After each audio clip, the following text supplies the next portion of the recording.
Liberation Day has happened. The Great Reset economically for the United States has happened. Yesterday, Trump inaugurated the next wave of tariffs on all the other nations of the world, all the other countries around the world. And we're going to see how this plays out economically. I know a lot of people have a lot of hesitancy and trepidation about even talking about this, even thinking about this. Like, what could this mean for my 401k? What bottom line, what does this mean for me? We're going to talk about that. But we're also going to talk about how this could be principally biblical. All right, my name is Brandon Fogal. This is Evolution. Let's dive into it. All right, so I don't know if you caught yesterday, it will go down as a historic moment. I know it will. Good or bad, you know, for better or for worse, it will go down as a historic moment in U.S. history. Because this is game changer. This changes everything. And the stock market it got a little bit of reaction yesterday after this happened. And we're going to see how it plays out today when the stock market opens. But Wall Street isn't the best indicator for everything. It is an immediate reaction. It is all about uncertainty. It is all about just people just forecasting and not knowing what's going to happen, and immediate reaction.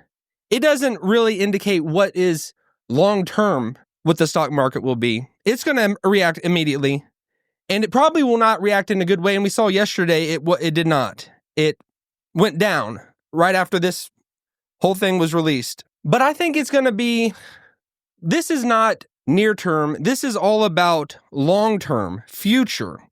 What does this mean for our kids? Our grandkids? What does this mean for the America they're going to grow up in? Will they be every moment facing bankruptcy, complete financial meltdown every moment? I think if we continued the way that we were going, they would be. But Trump changes everything, absolutely everything. No other politician could have got this done. The other politicians, and we've seen years of this playing out, it was like the WWE. It was all fake and drama and theater and acting and, stir people up so I can get votes. Rile people up. Let's just rile people up for no purpose at all. This, I think, really, truly, ultimately will benefit everyone in the long run.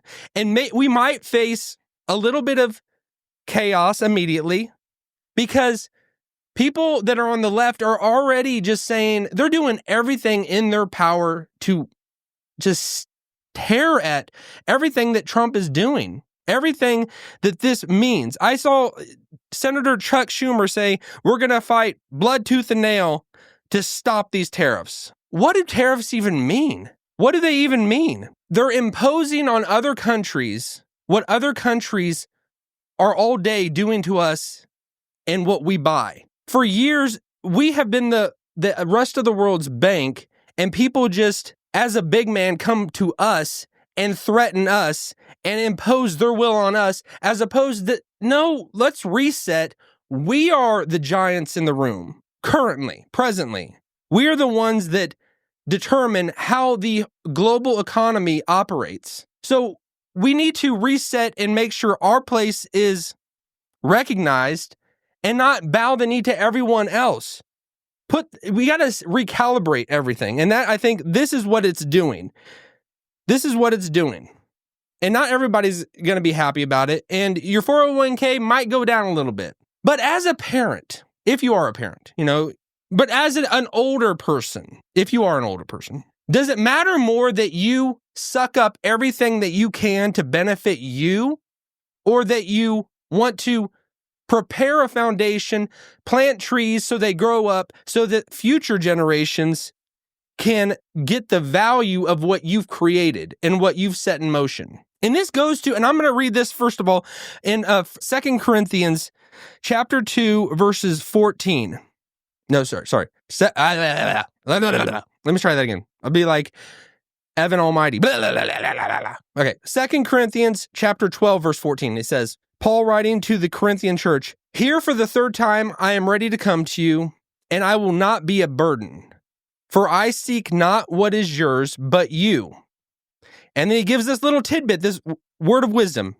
"For children are not obligated to save up for their parents, but parents for their children." Now that is in a household. That's in a household. But like if we extrapolate that and apply it principally to a nation, the older people don't need to be sucking the life out of the younger ones. The older people need to prepare for the future ones. And I think this is what Trump is doing. And only Trump could have got it done.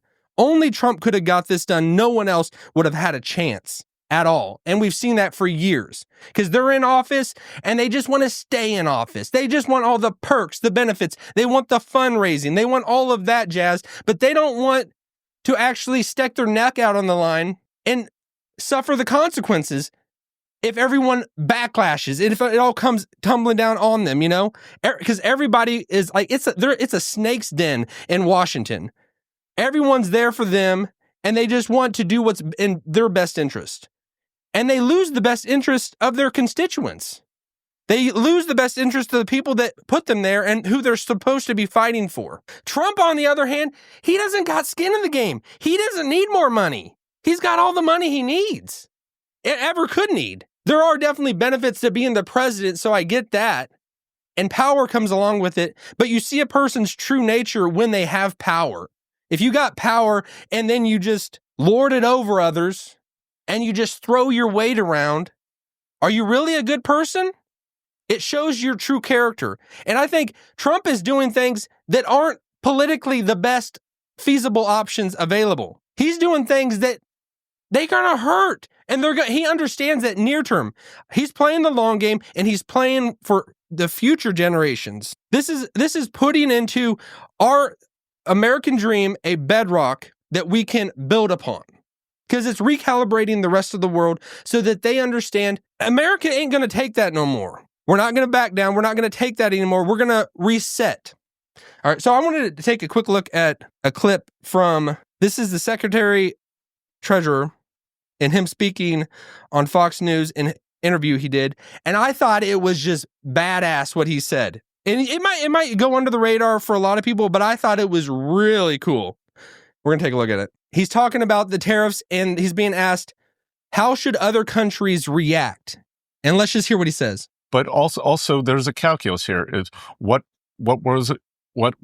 are countries' tariffs? What are their non-tariff barriers? Oopsie. I was in the wrong part of the interview. Here we go. This is it. To the 20% already. So that's 54% on Chinese goods. Yes. Are they going to come back with something big? Well, we'll see what they do. Is my advice to every country right now is do not retaliate.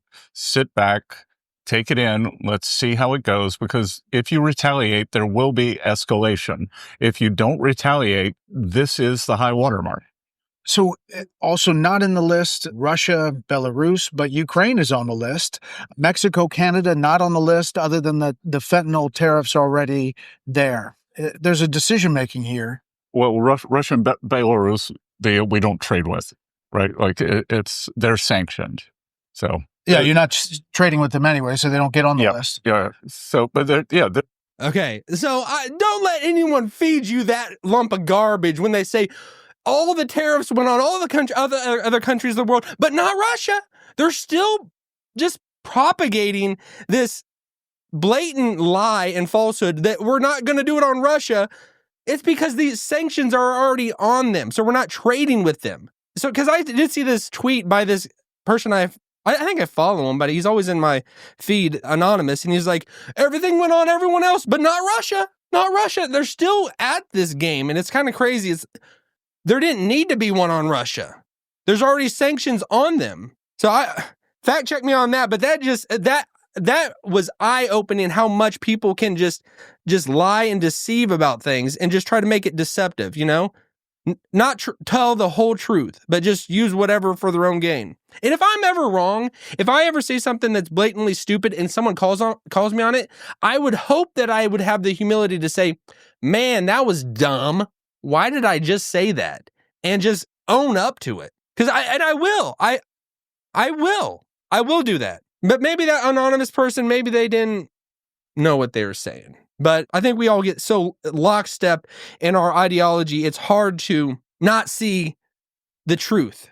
We get so caught up in everything else that we're just because when you are passionate about something and you like the blood just starts filling up in your eyes and you can't think straight, you start losing when your emotions take over, it's hard to think rationally and reasonably. And I've done that, and I do that a lot, and I try not to. And I've tried to kind of not be like that because you got to be able to think straight. And I think a lot of things, politics immediately just raises our blood pressure with anybody. You talk with anybody, it immediately raises their blood pressure. And so they're not talking the way that they might reasonably talk about in any other topic. So I want to have a level head in everything that I'm doing, and I hope you do as well.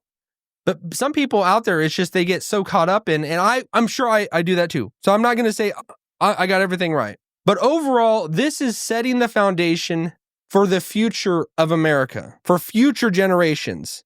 We don't need to suck the life out and just be like vampires, just sucking the financial future from our children.